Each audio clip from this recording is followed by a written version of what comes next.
ये इसका official advertisement notice है और ये उत्तर Pradesh metro rail corporation limited की तरफ से देखने के लिए मिल रही है। एक जॉइंट वेंचर है गवर्नमेंट ऑफ इंडिया और गवर्नमेंट ऑफ यूपी का।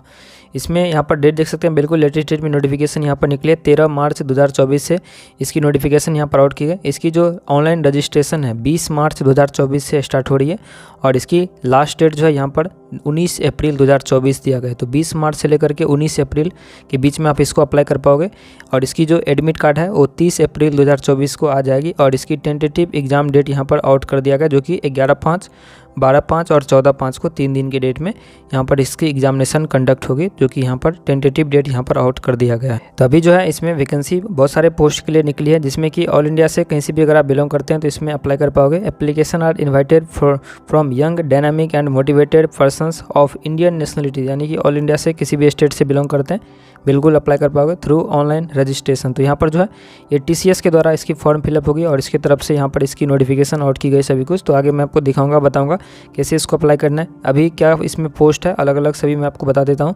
सबसे पहला असिस्टेंट मैनेजर या इलेक्ट्रिकल का यहाँ पर पोस्ट है। इसकी जो यहाँ पर पे लेवल है 50,000 से लेकर के 1,60,000 के बीच में मिलने वाली है। टोटल नंबर ऑफ पोस्ट यहाँ पर 11 है और यहाँ पर अगर आप BTech कर रखे हैं इलेक्ट्रिकल या EEE इंजीनियरिंग में तो आप यहाँ पर अप्लाई कर सकते हैं। एज जो है आपका 21 से लेकर के 28 के बीच में होना चाहिए। ये जो है इसकी जो मेडिकल है रेलवे के स्टैंडर्ड से आपके यहाँ पर लिया जाएगा, medical standards as per Indian railway की जो भी मेडिकल मैनुअल है एग्जीक्यूटिव कैडर टेक्निकल की, उसके अनुसार से यहाँ पर ली जाएगी। उसके बाद यहाँ पर assistant manager SNT signal and telecommunication में, इसमें भी सेम आपको बेसिक पे मिलने वाली है और इसके लिए जो क्वालिफिकेशन है अगर आप BTech इलेक्ट्रॉनिक्स या इलेक्ट्रॉनिक्स एंड कम्युनिकेशन इंजीनियरिंग में अगर आप कर रखे हैं तो आप यहाँ पर अप्लाई कर सकते हैं। नेक्स्ट जो पोस्ट है असिस्टेंट मैनेजर ऑपरेटर्स का ऑपरेशंस में है यहाँ पर, जिसमें कि BTech इलेक्ट्रिकल इलेक्ट्रॉनिक्स और इलेक्ट्रॉनिक्स एंड कम्युनिकेशन और उसके जो इक्विवेलेंट ब्रांच है इनसे अगर आप कर रखे हैं तो अप्लाई कर सकते हैं। 21 से लेकर के 28 के बीच में एज होना चाहिए। उसके बाद इंफॉर्मेशन टेक्नोलॉजी या असिस्टेंट मैनेजर IT में है, जिसमें कि master degree in computer application MCA course अगर आप कर रखे हैं और में करके हैं कंप्यूटर साइंस और master of technology with specialisation in computer application और BTech इन कंप्यूटर साइंस या इंजीनियरिंग में अगर आप कर रखे हैं तो आप यहाँ पर अप्लाई कर सकते हैं। उसके बाद असिस्टेंट मैनेजर अकाउंट्स का पोस्ट है, जिसमें कि अगर आप CA चार्टर अकाउंटेंट कर रखे हैं तो अप्लाई कर सकते हैं। उसके बाद यहाँ पर असिस्टेंट मैनेजर आर्किटेक्ट में है, जिसमें कि अगर आप BTech यहाँ पर या 5 इयर्स का कोर्स यहाँ पर कर रखे हैं आर्किटेक्चर इंजीनियरिंग में तो आप यहाँ पर अप्लाई कर सकते हैं। उसके बाद बात करते हैं नॉन एग्जीक्यूटिव कैटेगरी की जो भी पोस्ट है यहाँ पर दी गई है, जिसमें कि जूनियर इंजीनियर का यहाँ पर पोस्ट है इलेक्ट्रिकल में। यहाँ पर जो इसकी पे स्केल है 33,000 से लेकर के 67,300 है और इसमें टोटल 88 वैकेंसीज है। 3 ईयर का डिप्लोमा अगर आप यहाँ पर कर रखे हैं इलेक्ट्रिकल या EEE इंजीनियरिंग में या इसके इक्विवेलेंट ब्रांच में मिनिमम 60% मार्क्स से अगर आप पास है तो आप यहाँ पर अप्लाई कर सकते हैं। 21 से लेकर के 28 के बीच में यहाँ पर एज होना चाहिए। उसके बाद नेक्स्ट पोस्ट यहाँ पर junior engineer SNT signal and telecommunication में, जिसमें 44 पोस्ट है और इसमें 3 ईयर का डिप्लोमा इलेक्ट्रॉनिक्स इंजीनियरिंग या इलेक्ट्रॉनिक्स एंड कम्युनिकेशन इंजीनियरिंग में अगर आप कर रखे हैं तो अप्लाई कर सकते हैं। ये जो भी ब्रांच है इनके लिए वैकेंसी बहुत कम आती है, तो जो भी अगर ऐसे कोई कैंडिडेट हैं जो कमेंट कर रहे थे तभी आप इसमें अप्लाई कर सकते हैं।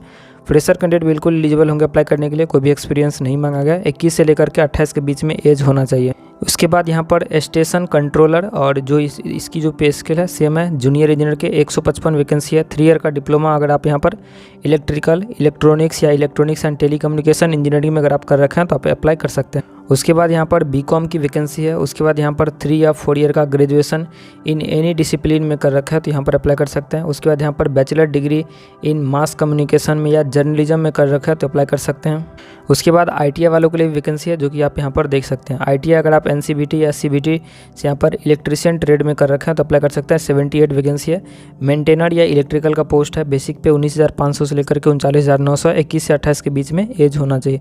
और यहाँ पर ITI अगर आप यहाँ पर इलेक्ट्रॉनिक मैकेनिक में कर रखे हैं तो भी अप्लाई कर सकते हैं। 26 वैकेंसीज है। बात करें टोटल नंबर ऑफ पोस्ट की तो सभी पोस्ट मिला करके 439 पोस्ट के लिए ये नोटिफिकेशन अभी यहाँ पर आउट की गई है। उसके बाद यहाँ पर मेंशन है कि candidate can apply for more than 1 post as per their qualification. तो यहाँ पर जो है अगर आप एक से ज़्यादा पोस्ट में अप्लाई करना चाहते हैं तो ज़रूर से कर सकते हैं, लेकिन आपको ये भी ध्यान में रखना होगा कि आपका जो एग्ज़ाम्स है हो सकता है एक ही दिन हो जाए या अलग अलग दिन भी हो सकता है, तो ये आपको पहले से ध्यान में रखना है। और आपको अलग अलग एप्लीकेशन फॉर्म फिल करने होंगे, सेपरेट आपको यहाँ पर एप्लीकेशन फी भी पे करने होंगे। इसके बाद क्लैरिफिकेशन के लिए यहाँ पर मेंशन है जो ITI वाले और डिप्लोमा वालों के लिए जो भी पोस्ट है तो यहाँ पर जूनियर इंजीनियर डिप्लोमा वालों के लिए है और ITI वालों के लिए मेंटेनर का पोस्ट है। तो अगर कोई ITI होल्डर्स हैं तो वो लोग यहाँ पर जो भी ITI का क्वालिफिकेशन जिसमें मेंशन है, तो उसमें अगर कोई हायर क्वालिफिकेशन जैसे कि BTech या डिप्लोमा अगर कर रखें तो आपके पास ITI होना चाहिए। अगर आप ओनली डिप्लोमा या BTech होल्डर्स हैं तो आप ITI वाले में अप्लाई नहीं कर सकते। और अगर आप जिसमें डिप्लोमा क्वालिफिकेशन मेंशन है तो आपके पास BTech अगर है, ओनली BTech है, तो उस केस में भी अप्लाई नहीं कर सकते। आपके पास डिप्लोमा होना जरूरी है। डिप्लोमा के बाद अगर आप BTech कर रखें तो उस केस में अप्लाई कर सकते हैं। अब बात करते हैं इसकी सिलेक्शन प्रोसेस की। तो सिलेक्शन प्रोसेस जो है रिटन टेस्ट होगा, followed by document verification and medical examination. और जो भी अलग अलग पोस्ट है सभी के लिए यहाँ पर अलग अलग मेंशन है।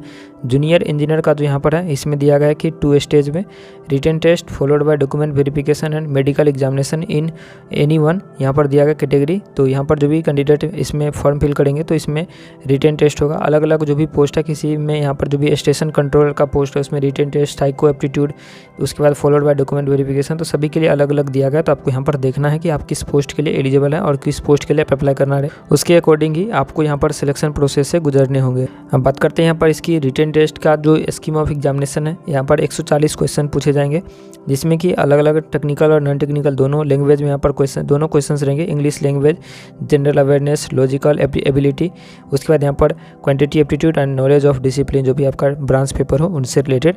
यहाँ पर 140 क्वेश्चंस होंगे। यहाँ पर 1/3 का नेगेटिव मार्किंग भी आपको देखने को मिलेगा। और जो 2 पोस्ट है 7 नंबर और 8 नंबर पोस्ट के लिए यहाँ पर 100 क्वेश्चंस यहाँ पर पूछे जाएंगे। बाद बाकी सभी पोस्ट के लिए 140 क्वेश्चंस यहाँ पर रहने वाली है।